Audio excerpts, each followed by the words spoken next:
Good morning and welcome to Ask the Expert, an award-winning daily series from 8:30 a.m. to 9 a.m. to help small businesses. If you've got any questions throughout the show, please ask them in the comments of the live feed. If you need any more advice during or after the show, you can always join the official Intuit QuickBooks SMB community group on Facebook. There's accountants and business experts on hand 24/7, all willing to share their expertise and their experiences to help you overcome your challenges. During the live session, we'll be running a poll, so please do engage with it, and I'll reveal the result at the end. So my name's Johann Goree, and I am the Managing Director of OnPoint Accounting Group. We're a group of accounting firms dotted across the UK, supporting various different business types depending on our brands. But ultimately, we're helping to grow small businesses to new levels of success. So over the last few weeks and months, I've spoken about various topics, about especially covering how we should look after our staff teams, etc. And one of the topics that comes up quite often in small businesses that I speak to is the concept of leadership and management. What we tend to find is a lot of business owners of small businesses, they go out and they do something because they're really good at it, they're really passionate about it. But that doesn't always mean that they're fantastic managers or leaders. They become what I normally class as an accidental manager, where they haven't got the expertise or knowledge on how to lead a team or lead a business necessarily. So I thought it'd be really good for me to quickly touch on that and talk about leadership. And when I talk about leadership, a lot of people just think, oh, how you lead a team and how you're a role model to them. But also, as a business owner, you're the leader of your business, the leader of its brand, its ethics, its culture, you lead it in the direction you're going to take it in. So it's really important that as a leader, we have integrity, we follow the message and the example we're trying to set with our brand and to our team.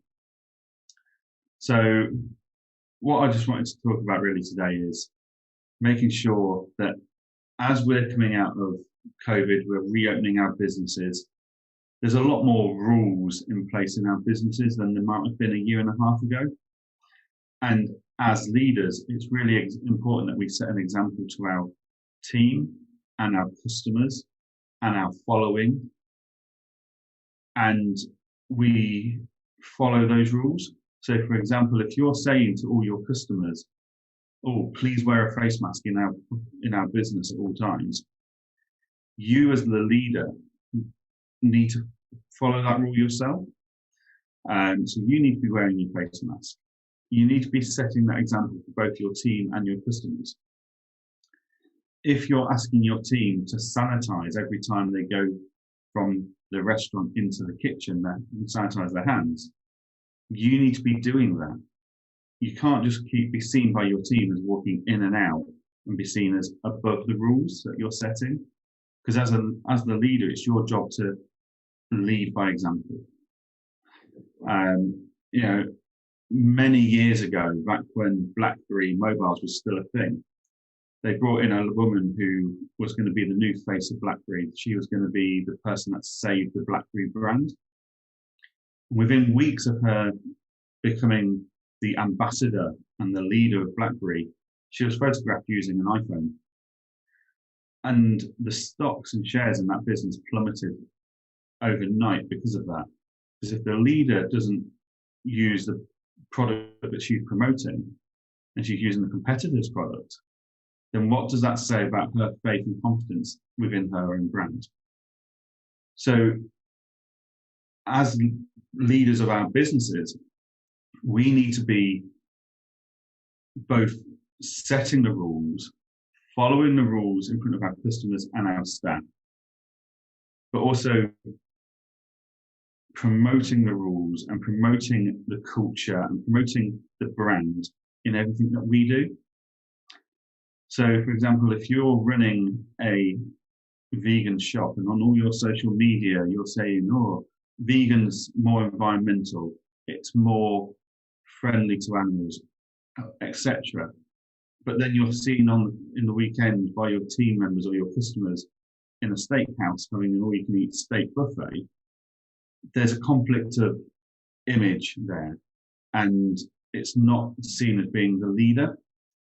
So it's really important, as we're starting to reopen, we're starting to relaunch our businesses, we're starting to train our teams in how we're going to move forwards, that whatever you decide you're going to implement, whether that's a rule for health and safety, whether that's a new service, whether it's a new direction for your brand or your culture, it's really important that you then follow that and you endorse it, you promote it, and you're seen as the leader of that decision, and that you don't damage that image by doing the opposite of that. And this is particularly important in staff. When you're managing staff, they want to see you following the rules that you're enforcing. They want to see you so that they've got someone to aspire to, they've got that role model. And in the last 10, 15 years, it's been harder for staff to see role models within business. A lot of leaders, or so-called leaders, are actually managers, and they just manage processes, manage systems, and that's fine.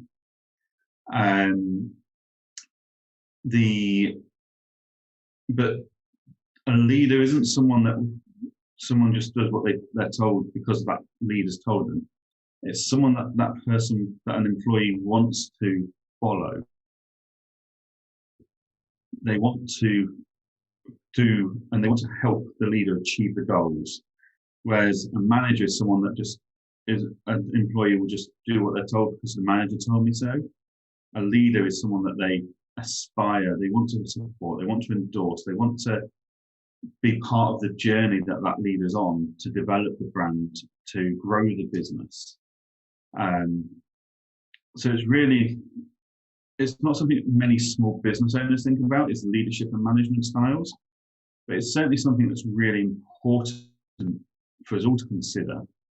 And not just when we get our first staff member, but from day one. How are we going to lead our business? How are we going to lead the culture, the ethics, the morals? Now, you don't have to have it all worked out before you start going, but it's important to constantly be thinking about it. So, for example, do you want to be seen as a living wage employer? Do you want to be seen as someone that supports their staff with a higher wage? That's a decision you need to make before you employ your first staff member. And that will be tied into how you want your culture and your ethics and your ethos to be seen both publicly and by your staff team. So all these kind of decisions are really important. And as a leader, it's important that we have the right attitude towards everything at the right when appropriate. So there's a great teacher about leadership and management skills, and that's a gentleman called Simon Sinek over in the US. He's got quite a lot of books out. He does a fantastic podcast called Optimize, and he does a lot of YouTube videos. I think he's one of the highest rated TED speakers. So Simon Sinek is very much, everything boils down to why you're doing it. Why are you running your business? Why are you managing your team? Why is this your goal? And once you understand your why, it's a lot easier to become a leader and to be seen as a good leader. So if leadership and management is not something you've done before, definitely have a look at either his books, podcast. There's plenty of other great people out there that talk about it. He's just a personal favorite that I enjoy listening to on audio books, etc. But as business owners, small business owners are they normally recognize the need to be a leader to their staff team or to their business a bit too late. And then it takes time to learn and understand. And it's not something you learn overnight. It's something that you learn and you continue learning. for your whole career. It's not a skill that once you've got it, you've got it. It's not like learning to cook a cake, bake a cake, and once you've learned to bake it, that's fine. You remember how to do it each time. Leadership is something that's constantly evolving, and the way you do it will constantly evolve, and you'll find your own leadership style. But to understand that, you need to understand the styles or options out there.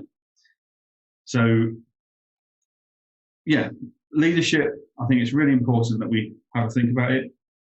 We see it a lot in the media with the big brands and in politics, etc., about whether someone's a good leader or not. But actually, it boils down to our day-to-day lives. And as small business owners, we're always leading our brand, or we're always leading our team. And it's really important we get that right, and keep working on it, basically. And unfortunately, it's something that we forget about quite often. So now I've gone on about leadership for a while. Let's go through what you're all here today for, which is all your questions and to get some answers. So we've got our first question in from Ruby on Twitter DM. Got a question about SEIS, the fifth grant. How do we work out the percentages for turnover? Hi, Ruby. So if you've already claimed grants for the SEISS, then you will have received an email from HMRC explaining how to do this. It's fairly complex, and without having it in front of me, because it's not something I've dealt with quite a lot, it's not something I can just go through in front on the screen with you today. But if you go to the government website, gov.uk, that's got all the detail you need on how to explain it. The other option is to talk to your accountant or your bookkeeper. But do remember that accountants and bookkeepers aren't able to claim or file for your grants for self-employed income support. So it is something that they can help you come up with your numbers with, but they can't help you file it. You need to log in and file the claim yourself. So a few resources there. You should have had an email with a link explaining on how to do it. Have a look at the gov.uk website, because they'll have a full explanation there, along with, I think when I last looked, they had a calculator. They take these things up and down quite quickly, so just double check, but they did have a calculator at one point to help you calculate the grant for you. And then there's always your accountant and bookkeeper who will be able to assist you to put those numbers together, but you will have to file the grant claim yourself. So I hope that helps. Our next questions come in on Instagram DM from Carl. Sorry if it's a bit of an obvious question, but I'm trying to figure out how you account for the import duty and forwarder fees. Are the costs of sales, expenses, or something else? So import duty, forwarder fees, it's really down to you and your accountant to decide where you want to put those. So some businesses will class that as a cost of sale because it's a cost that you wouldn't have incurred without the sale. Others class it as an expense, and they'll just say, well, that's just part of running our business. So as long as it's accounted for in one of the two categories, and what you do is you do it consistently. So you can't go, well, this week it's going to be a cost of sale, and next week it's an expense. You need to make a decision and stick with it going forwards, and have a chat with your accountant about where they think it should go with you. So if you're buying in stock, then I would say it's probably a cost of sale. If you're buying in equipment to run the business with, then I'd say it's an expense. But there's no really hard and fast rules. So as long as it's accounted for and you account for it the same way every time, then you're okay. So I hope that helps. Danielle from Facebook Messenger. I took a lot of orders over SD and Facebook. Should I create an invoice every time, even though I won't send it to the customer as the transaction has already been completed in SD? Or is there a way to at the end of the month to input orders? SD is automated, while I need the manual option for Facebook. Okay, so if you're using SD as a shop, Facebook has got a fantastic app called OneSAS. So OneSAS talks to SD and it imports your sale transactions into QuickBooks each night. So that's really nice and easy. It's free of charge. So definitely get that all plugged in, and that's going to save you a lot of time. Facebook, I don't think I've seen anything easy to use for Facebook yet. So you might be better off just putting one transaction a month in for Facebook sales into QuickBooks. It depends completely on how much detail you want in QuickBooks. If you're happy going into Facebook to see your transactional details to work out how many of each item you've sold and where to, then you can just put one transaction at the end of the month into QuickBooks saying this is the Facebook sales for the month.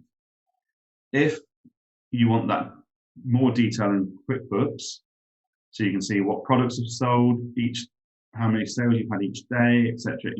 If you need that level of detail in QuickBooks, then you do need to enter it daily into QuickBooks.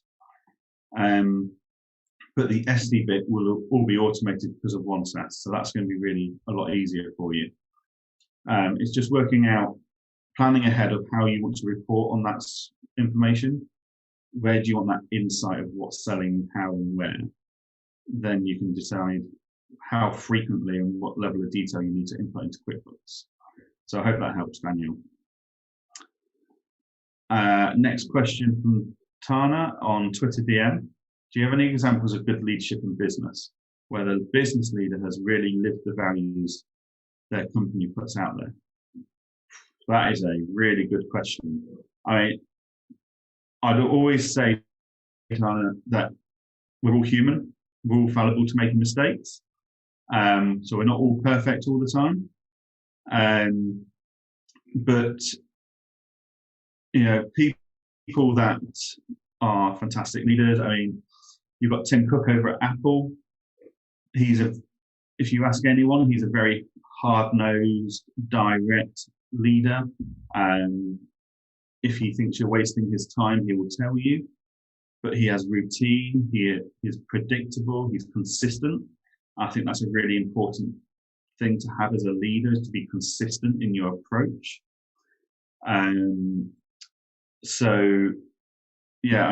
It's all down to what I would see as a good leader and what you might see as a good leader is two different things. So you might decide someone with a different culture or outlook on life makes them a better leader than I would. We see this in politics all the time, because of the leader of each political party's beliefs is what helps us decide whether that's a good leader and someone that we want to represent us. Good leaders. Tim Cook definitely is very consistent in his style. We've got Mark Zuckerberg from Facebook. He's very driven, and he takes his team on the journey with him. There's loads and loads of examples out there, and I'm struggling to think at the moment. But I suppose the question you've got to ask is, what makes a leader for you? And there's lots of books, podcasts, etc. out there that will help you with that. Nick on Instagram DM, how do you amend an invoice once it's been sent? And/or if there's a way to send draft or estimate invoices? If I could do the latter, then I would avoid sending invoices that later need updating. Okay, Nick, on QuickBooks, if you go in to your settings, you can turn on estimates, which means you can send out an estimate to the client. That will have your initial information on it. And then when you've completed the job and you've got the full cost, you can convert the estimate into an invoice, make the amendments on that invoice that you need before you send the final invoice to the client. So you won't need to, by using the estimate, you won't need to send draft invoices or invoices that then need correcting. Send an estimate with the cost, etc. Convert that into your invoice with a click of a button in QuickBooks. It's really nice and easy. Add on the final bit of detail, adjust those numbers that are already on it, and then send it to the client. It looks a lot more slick, a lot more professional to the client. It's a lot less hassle for you. It's just a smoother process in general. So I hope that helps. Ryan from Twitter DM. In your opinion, what are the main skills all leaders need to be successful? I think consistency, the ability to communicate their mission. All leaders ultimately are on a mission. They're out there to to deliver something. They've got a goal. They've got a big goal that they want to achieve. So it's important for them to be able to lead people to do that, to inspire people to follow them as a leader, whether that's a client base that follows the brand and then buys the products and services, or whether that's them inspiring their team around them to deliver the goal of the company. You've got to be able to communicate it well. So consistent, strong communicator, and personable. Again, what you class as personable and what I class as personable are different things. There's loads of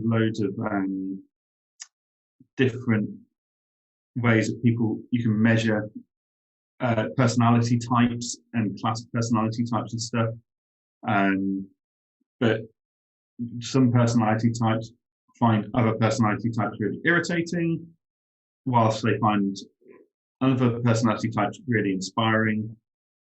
But someone else might find what you find inspiring really irritating, or what you find irritating really inspiring. So it's important to recognize the personalities within your client base and your customer team and within your team, and to be able to work to deliver your leadership style to make that work for them. And ultimately, a leader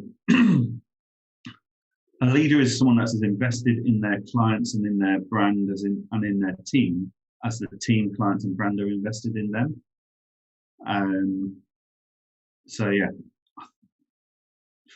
Communication, consistency, and understanding people's personalities and what motivates them. They're the key areas, I think, of a good leader. Sarah from Twitter DM. Why do you think some leaders break their own rules? Is it honest mistakes, or is it something more dishonest? It depends on the leader. It depends on the rule that they've broken, and it depends on the scenario, I would say, Sarah. If they're a genuine person and they're a good leader, then we all make mistakes.